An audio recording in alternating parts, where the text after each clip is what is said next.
উনি কোথায় কোথায় যে কি কি খায় এগুলো রিপোর্ট আমাদের কাছে আছে, কিন্তু আমরা ওগুলো এই ধরনের অপরাজনীতি আওয়ামী লীগ যেগুলো শিখাই গেছে এগুলোর পর চর্চা করতে চাই না।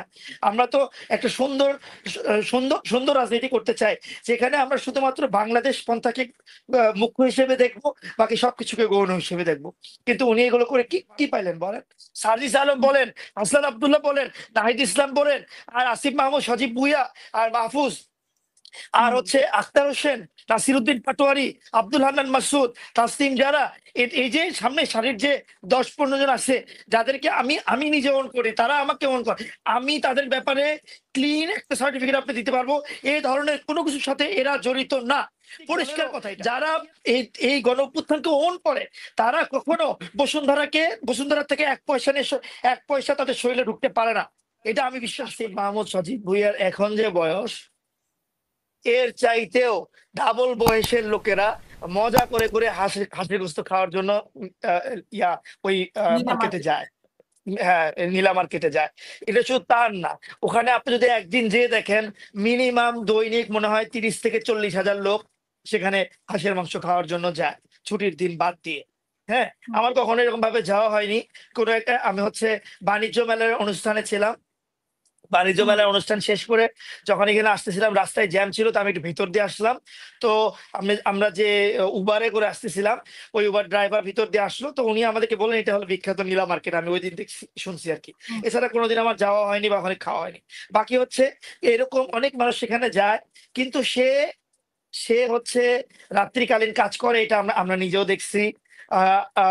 অনেক লম্বা সময়, শুধু এখন না, যখন হচ্ছে প্রথম প্রথম সরকার গঠন করা হয়, তখন দৈনিক এত এত মব হতো, আপনি কল্পনা করতে পারবেন না।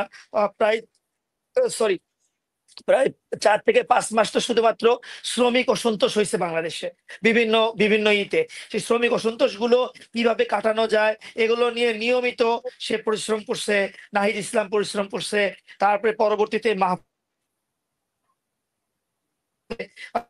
দায়িত্বে গেছে, সে পরিশ্রম করছে। তো এগুলোর কারণে সিস্টেমের সাথেই সিস্টেমের সাথে তাদের রাত্রি জাগরণ করতে হতো। তো রাত্রি জাগরণ করতে যে স্বাভাবিক এটা, যে হয়তো মনে হয়েছে যে রাত 2টা 1টা পর্যন্ত জাগছি, রাত্রে তো ঢাকা শহর ফাঁকা থাকে প্রায়, তো হুম। প্রায় আধা ঘন্টা 40 মিনিটের মধ্যে কিন্তু মন্ত্রীপাড়া থেকে নীলা মার্কেটে যাওয়া যায়, হোন্ডা হোক বা হুম। নিজেদের গাড়িতে হোক। যে হুম। খাওয়া দাওয়া করে চলে আসছে, কোনো হয়তো কোনো সময় হয়তো মিস করছে, ওই সময় হয়তো সে পরিস্থিতি গেছে। এটা তো সরলতা ছাড়া কিচ্ছু না। আরেকটা কথা সরলতা হচ্ছে, ছাড়া কিছু না। এটা আসলে স্বাধীন নীলা দেশ, মার্কেট আর ওয়েস্টিন এটা ওয়েস্টিন স্বাধীন দেশ, এটা এই স্বাধীন দুটো দেশ, যেতে এটা পারছে না। স্বাধীন দেশ আপু। হুম। ওয়েস্ট ইন্ডিয়ার খাবারের দাম যে খুব বেশি এরকম না, ওয়েস্ট ইন্ডিয়া যায়নি। এই যে আমাদের অন্য একটা রাজনৈতিক দলের হুম। মানে, যদিও উনি আওয়ামী লীগের সময় হচ্ছে 2-3 বার জেলে গেছেন দেখছি, কিন্তু সেগুলো কি ফ্যাব্রিকেটেড কিনা, জেলে যাওয়া এবং জেলের মধ্যে তারা কিরকম রাজকীয় ভাবে থাকে সেগুলো খবরও আমাদের কাছে আছে। এরকম একজন ব্যক্তি, জানি 5ই আগস্টের পরে ছাড়াও পাইছেন এই গণ অভ্যুত্থানের কারণে। উনি হঠাৎ করে যখন মানে আহ, আসিফ মাহমুদ সজীব ভুইয়ার ব্যাপারে একটা খারাপ মন্তব্য করে বসলো, যে সে ওয়েস্টিনে এখন খেতে যাচ্ছে, হাঁস খাইতে নীলা মার্কেট যাচ্ছে, আগে খাইতে হচ্ছে হোস্টেলের ভাত, এখন যায় হচ্ছে ওয়েস্টিনে হাঁস খাইতে। তো এ ধরনের মানে উনি কোথায় কোথায় যে কি কি খায় এগুলো রিপোর্ট আমাদের কাছে আছে, কিন্তু আমরা ওগুলো এই ধরনের অপরাজনীতি আওয়ামী লীগ যেগুলো শিখাই গেছে এগুলোর পর চর্চা করতে চাই না। আমরা তো একটা সুন্দর সুন্দর সুন্দর রাজনীতি করতে চাই, যেখানে আমরা শুধুমাত্র বাংলাদেশ পন্থাকে মুখ্য হিসেবে দেখবো, বাকি সবকিছুকে গৌণ হিসেবে দেখবো। কিন্তু উনি এগুলো করে কি কি পাইলেন বলেন? না মানে একটা বাহিরে, চাঁদাবাজিকেও আমরা আপনি আপনি বাংলাদেশটাকে আপনি মুখ্য হিসেবে বাহিরে দেখবো, যান। চাঁদাবাজিকেও গণ্য হিসেবে দেখবো, এরকম বিষয় যে তাহলে আপনাদের মানে আপনাদের যে ব্যাপারে যে কথাগুলো উঠেছে, মানে এনসিপির ব্যাপারে যে কথাগুলো উঠেছে সেগুলো সবই মিথ্যা, মানে এরকম কোনো ঘটনাই ঘটে না। এনসিপি না, তাহলে আমি তো এনসিপি এটা বলছি না। আসিফ মাহমুদ না আমি হয় মন্ত্রী সেই হিসেবে পরিবর্তন হয়েছে, কিন্তু বাকিরা কিভাবে পরিবর্তন হয়ে গেল? বাকিদের টাকার উৎস কি? শুনতে পাচ্ছেন? হ্যাঁ, আমি শুনতে পাচ্ছি। আপনি আমাকে শুনতে পেয়েছেন?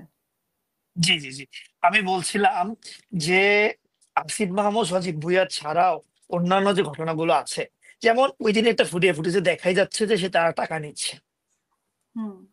সেটা আওয়ামী লীগের কাছ থেকে নিক, সাধারণ মানুষের কাছ থেকে নিক, এটা তো টাকা অভিযোগে আছে যে আমি বলি একটা আমি বলি অপরাধ, এইভাবে সে এটা টাকা নিতে পারে না। আওয়ামী লীগের লোকজনকে আপনারা মামলার ভয় দেখিয়ে এনসিপি টাকা নিচ্ছে। তারপরে তারই একটি ঘটনা হচ্ছে শাম্মী আক্তার। আরেকটি ব্যাপার হচ্ছে বিভিন্ন গ্রুপ অফ কোম্পানি যারা শেখ হাসিনার লেজুর ভিত্তিক মানে ছিল, যে ব্যবসায়ীগুলো, যে গ্রুপ অফ কোম্পানিগুলো শেখ হাসিনার লেজ ধরে থাকতো, সেই গ্রুপ অফ কোম্পানিগুলোকে বিভিন্নভাবে ব্ল্যাকমেল করে বা বিভিন্ন খুশি মনে হয়তো অনেকে দিচ্ছে। তো সেইগুলোর অভিযোগ কি পুরোটাই মিথ্যে? আচ্ছা, হচ্ছে আপনি দুটো কথা বললেন। এটা হলো খুশি মনে দিলে সে আবার অভিযোগ দিবে কেন? সে তো অভিযোগ দেওয়ার কথা না, সে বলার কথা না। এক, খুশি মনে তো যদি দেয়, আপনারা যদি খুশি মনে হাসিনা যারা তেলাইতি করতো সেসব গ্রুপ অফ কোম্পানি থেকে আপনারা খুশি মনে টাকা নেন, তারা খুশি মনে না, দিল। আমি আমি এটা বলি নাই। আমি বলতেছি যে খুশি মনে যারা দিচ্ছে তাদের কথা শুধু, হাসিনার অংশটুকু আমি বলিনি। যদি ওই আগে সরকারের লেজুর ভিত্তিক যারা ছিল তাদেরকে, তারা তো যদি আমার সাথে কখনো, আমি একটু কথা বলি, আমার সাথে কখনো কথা বলার জন্য ট্রাই করছে, আমি তো যদি একবার, যেহেতু ফোন করলে তো ফোন ধরতে হয়, ফোন ধরে যখন পাইছি আমি স্পষ্টভাবে বলছি যে বাংলাদেশে ব্যবসা করতে হলে বর্তমান সরকারকে সহযোগিতা করেন এবং যে নীতি সিস্টেমের সাথে সেভাবে করেন। আর আপনারা যে যতগুলো যেভাবে গণহত্যার সাথে জড়িত সেগুলোকে স্বীকার করে নিয়ে এটা দায় করেন, মানে দায় মেনে নেন, এটা মেনেই ব্যবসা করেন। তাছাড়া আপনারা আমাদের সাথে কোনো লিয়াজু করার জন্য কখনো এসেন না, আমরা কখনো আপনাদেরকে এই ব্যাপারে কোনো সহযোগিতা করবো না। একটা দুটো গ্রুপ যে আসেনি এরকম না, আমার কাছে আসছে, অন্যদের কাছে আসছে, আমাদের মধ্যে তো আলোচনা হয়। আমাদের যেটা করা বা আমাদের যে দল, তার মধ্যে আলোচনা হয় যে কেউ কারো কাছে রিচ করতেছে, কিন্তু আলোচনা অস্বাভাবিক কিছু না। তখন আমরা এটাই ডিসিশন আমাদের শক্ত। যেমন বসুন্ধরা, বসুন্ধরার বসুন্ধরার মালিকের সাথে আমার কথা হয়েছে এনসিটিভিতে, তখন আমি কাজ করতেছিলাম তখন। কারণ তাদের দৈনিক 600 টন করে কাগজ দেওয়ার কথা ছিল সরকারকে, কিন্তু তারা দেয়নি।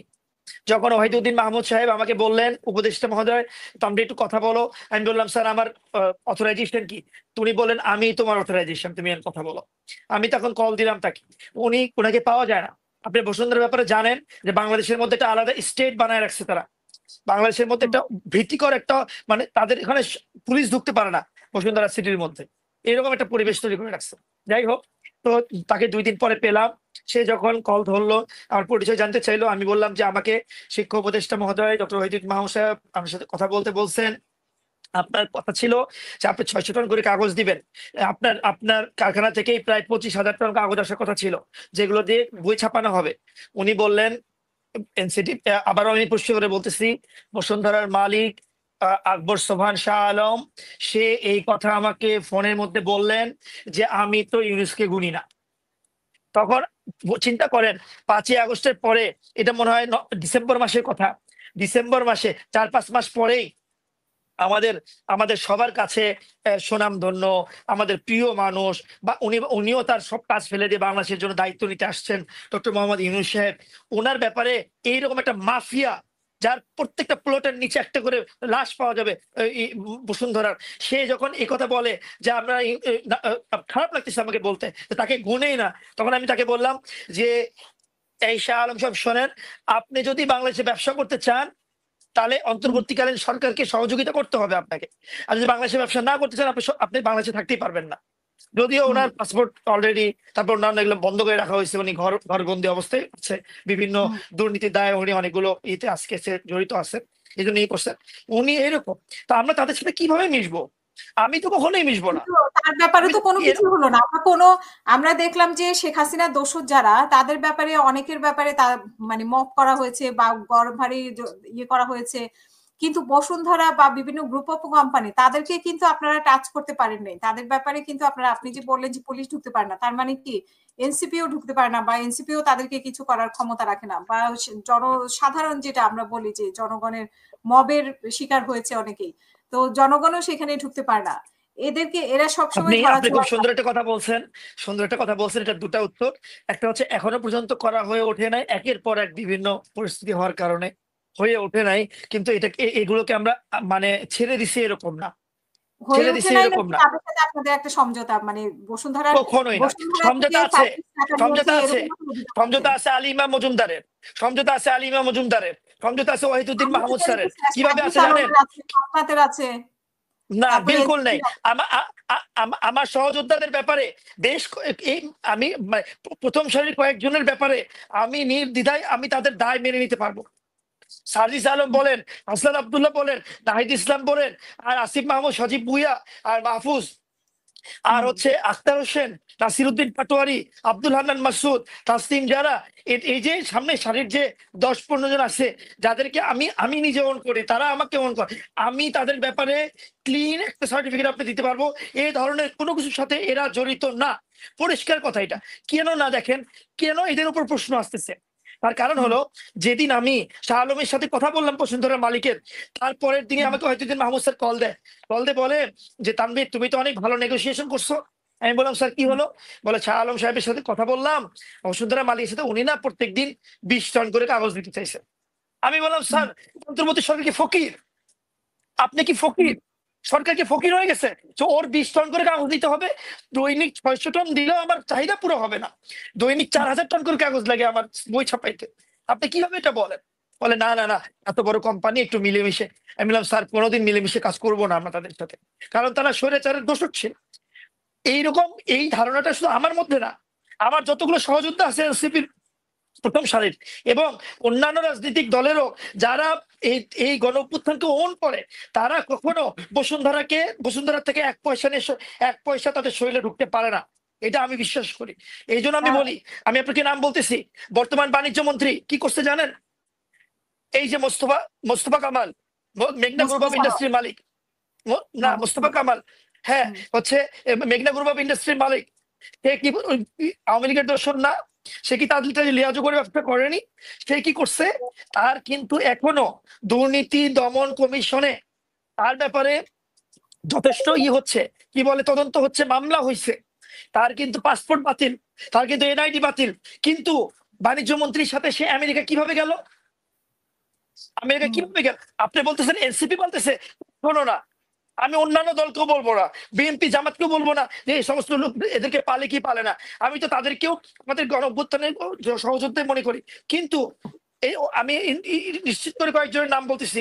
বর্তমান বাণিজ্য মন্ত্রী, আকিজ গ্রুপ অফ ইন্ডাস্ট্রির সাথে তার ব্যবসা, তাদের পারিবারিক ব্যবসা আকিজ গ্রুপ অফ ইন্ডাস্ট্রি। তার নিজের ব্যবসা টিকায় রাখার জন্য মেঘনার সাথে তার সম্পর্ক ঠিক রাখতে হবে। এই জন্য সে মেঘনা গ্রুপ অফ ইন্ডাস্ট্রির মালিককে এই জায়গায় অ্যাক্সেস দিয়েছে, তাকে নিতেই হবে। এরকম একজন দুর্নীতিবাজ ব্যবসায়ীকে এর